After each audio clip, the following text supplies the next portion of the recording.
বলছি ও রাত্রিবেলা হারানকে গঙ্গা পা ধোয়া জল দেয় না খায় মিষ্টি দেয়।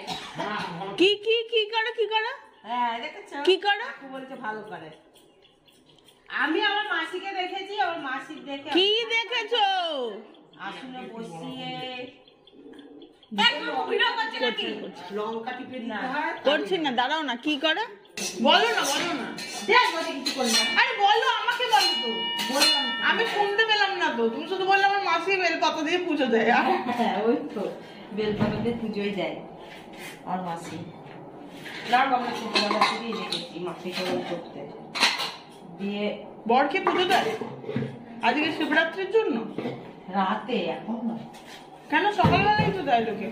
না রাতে আমার মেশো অফিস করে আসতো, তারপরে দিয়ে আমার বলতাম হ্যাঁ দিস না মাসি। বলছে তুই বেশি জানি, বাবা মা আর স্বামী এদেরকে সারিয়ে রাখতে হয়। শিবকে তো আমরা পুজো দিচ্ছি, শিব ঠাকুর যাচ্ছি পুজো দিয়ে আসছি। আর এটা আমার ঘরের শিব, ওটা হচ্ছে মানে সারা জীবনের শিব। এই শীত যে আমার জীবনের মানে পর জীবনের, আর এটা তো কলিকালের। ওই জন্য মাসি বলে যে একেও দিতে হবে, ওকে তো আমরা আগে দিই সকালে ধরো, আর একে তাই এর মাথায় জল ঢালো তোমার বরের?